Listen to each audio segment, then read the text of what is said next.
Hey, this is part 2. If you haven't seen part 1 yet, what are you doing? Go check it out here right now. This is your official spoiler warning to go and check it out. However, if you have seen part 1, enjoy the rest of this video.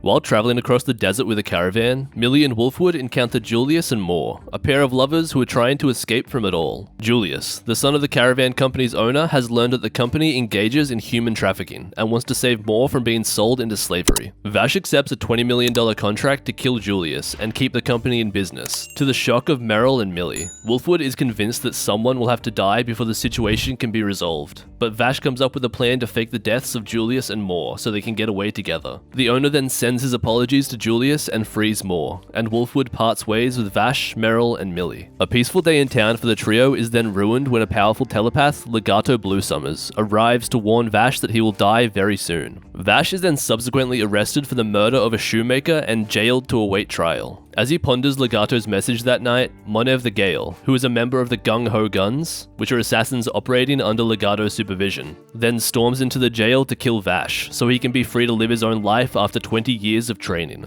Vash then escapes and gains the advantage after a drawn-out battle, which leaves many of the townspeople dead by Monev's hand. But Vash suffers a crisis of conscience as he holds Monev at gunpoint. Vash then chooses to spare Monev, who admits that he had no idea who sent him to kill Vash. The townspeople remain on edge as Meryl composes a report for her Bernadilli superiors, summarizing the experiences she and Millie have had while making contact with Vash and accompanying him on his travels. They then see the multiple scars Vash has received as a result of his choice to live life without killing anyone, and he tells them that he is on a quest to put his past behind him. He then leaves town, no longer facing a murder charge for the shoemaker's death, with Meryl and Millie deciding that they'll continue following him. In the town of Genora Rock, Vash is horrified to discover the corpses of a gang known as the Roderick Thieves, who had been brutally murdered by Legato and the Gung Ho Guns.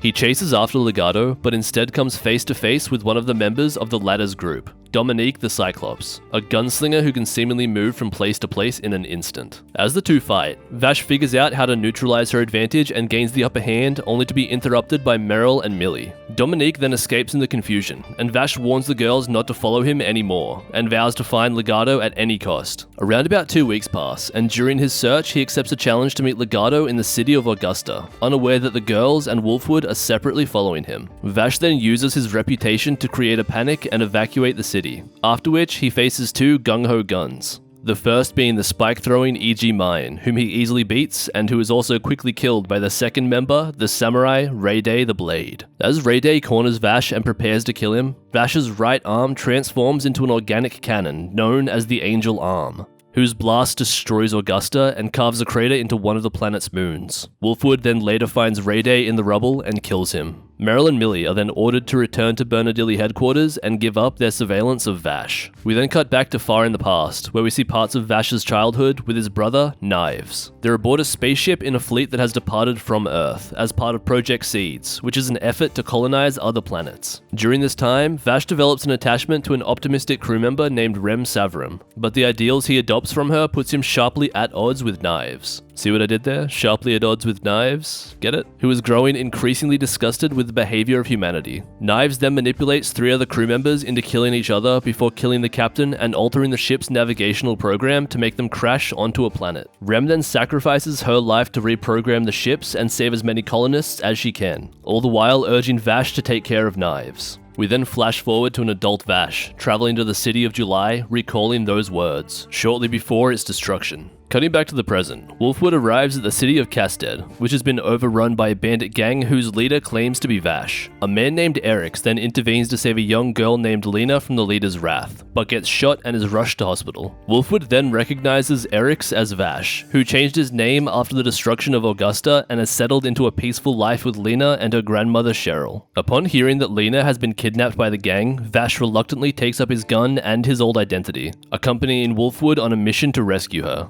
After a successful mission, Vash departs Casted with Wolfwood to investigate Knives' possible involvement in the sudden disappearance of a town's entire population, as he has recalled a confrontation with Knives years earlier that led to the obliteration of July. Vash and Wolfwood then travel to the city of New Oregon, which is the site of a long-running feud between the Polo and the Friss families. Meryl and Millie are then assigned to resume their surveillance of Vash and board a sand steamer to reach the city, only for a Friss contingent to hijack and crash it. The girls then overpower their captors and free themselves. themselves, while Vash makes his way to a radio broadcast booth where Benson Friss is ready to kill Slade Apollo, in revenge for the death of his daughter. Even though Benson savagely beats Vash, he ultimately yields to Vash's pleas to spare Slater. The standoff ends without any loss of life, and Wolfwood takes his leave of Vash and the girls. The Friss leader then proves to be a mannequin controlled by one of the gung-ho guns, Leonov the Puppet Master, who reports to Legato that Vash is once again on the move. A typhoon then hits New Oregon, forcing Merrill and Millie to stay indoors for safety. As he is remembering the moments after the Project Seed's fleet crashed onto the planet, Vash rides the storm's winds up into a ship that had remained aloft since that day, and served as a home for him for many years. Wolfwood decides that he'll tag along, but the ship's inhabitants regard him with distrust that grows after he discovers a room full of dead bodies. It's then revealed that Leonov has sent his puppets to keep watch on the two and kill as many as possible. They then take Vash's past love interest Jessica hostage along the way. Vash and Wolfwood free her and shoot down the puppets, but Leonov announces that 3 gung-ho guns are on board. 2 more gung-ho guns invade the ship and begin killing the residents. Vash and Wolfwood fight through a swarm of Leonov's puppets to reach them and stop them from destroying the ship's plants. Their efforts, however, fail, and the ship ultimately crashes down onto the planet as the typhoon subsides. Wolfwood then discovers the real Jessica tied up in a closet, and realizes that the one he and Vash saved is a puppet, which then draws a gun and fatally shoots one of Vash's old friends. Wolfwood then finds and kills Leonov, enraged over both the shooting and the fact that he himself had been manipulated to bring about this entire disaster. In the town of Tonum, Wolfwood reflects on his troubled childhood, but is interrupted by the arrival of his mentor, Chapel the Evergreen. It's then revealed that Wolfwood has been secretly following Knives' orders to bring Vash in alive, but Chapel informs him that he must now kill Vash instead. Vash and Wolfwood face each other in the street, but before Wolfwood can finish his mission, Kane the Longshot begins firing on them from outside the town. Vash goes after Kane, while Wolfwood targets Chapel. Afterwards, Vash leaves Merrill and Millie behind, after confessing his entire story to Merrill. He then arrives in the town of LR, but is soon approached by Legato with a message to meet him outside of town. He eventually reaches the hilltop where Legato is waiting for him, who fires off 4 rounds into him. Legato then goes on a long monologue and tries to activate Vash's angel arm, but Vash manages to suppress it. So Legato not only manages to manipulate a bunch of armed residents, but also holds Merrill and Millie hostage, forcing Vash to kill him. Goaded and pressured into doing so, Vash kills Legato. Sometime later, Vash awakes in a house in a small town, where Merrill and Millie have taken him to care for his wounds. He struggles heavily with the guilt of what Legato forced him to do, while he slowly recovers from his injuries. They decide to try and stay in town, but the citizens quickly recognize Vash for who he is and revolt against him. Vash then finally realizes what he must do, and sets out on a search to find his brother Knives. And so Vash heads to the lush green geoland where he knows his brother awaits.